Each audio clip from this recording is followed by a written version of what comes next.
Do you need to be good at maths to be good at coding? You know, when I first started on my journey, I remember asking this question, and I'm going to answer it for you today. And I promise, if you watch this video in its entirety, I will answer the question for you. You know, I was kind of thinking about this recently as I reflect on my learning and how I've gotten better throughout the months. It's not really more me becoming more technical or smart, or me becoming better at maths. It's more getting little tools and just adding them to my toolbox and then piecing them together to solve problems. Personally, how I like to see it is this.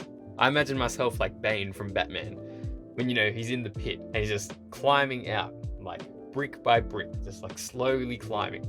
That's kind of how it is. You take a piece of information, like a if statement or something, you add it to your toolbox and you just keep piecing together the bricks until you can climb out and become God. And as far as math skills go, when you're in the job, no one would actually sit around all day and write these algorithms. If you needed them, you just simply Google them, or there'd be documentation or something about them. You wouldn't write them from scratch yourself every time. I remember I was watching this video from this guy called Frying Pan. Pretty funny guy, you should check him out. And he was talking about the interview process for companies like Google and Amazon and things like that. And he was speaking about the coding challenges in particular. And he said something you just have to pray that you get a leak code question or an algorithm problem that you've seen before. Otherwise, there's pretty much no hope that you're going to answer it. Because these problems are so convoluted that it's hard to work out from scratch on the spot. You just have to hope to recognize the pattern, that you've kind of seen it before and you can use what you know, or just pray that you've done the problem before. And as far as actual math skills go, if you can do addition, subtraction, multiplication, and divided by, you're chilling. You have all you need to become an engineer. All it is memorization. I remember when I first started, I had to look up how to do an if statement virtually every time that I did it. Now that I've got it memorized and I can understand it, I move on to the next thing. Maybe I look up how to select an object with JavaScript, or how to select something on the DOM. Then I add that to my collection and I can eventually chain these methods together to do something else. Is there maths involved? Not really.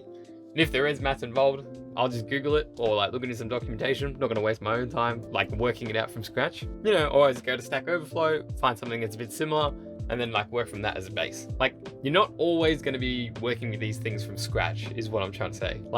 I was virtually a high school dropout that hasn't done any math since then, and all I've done is basically creative pursuits since high school to 28 now. I'm 29 when I landed my job. And even in this gig, it's not really about maths. It's more about kind of just piecing bits and pieces of tools together to solve a problem. And it's definitely a struggle, but you do not need to be a mathsmith. The only skill that really matters, and trust me when I say this, is persistence, and to keep walking the path no matter what. At the end of the day, if you truly want to do this and you keep grinding and you keep watching lectures and doing exercises, you're going to get good at it regardless of math skills or no math skills. It's all pattern recognition and memorization. Trust me. I was talking to a friend the other day who's a senior engineer at this fintech company, and he was saying that there's not really any smarts or maths or extreme technical skills there. All he does is make APIs, which are, I don't know, basically things that you can interact with, that go interact with the database and then get that information for you.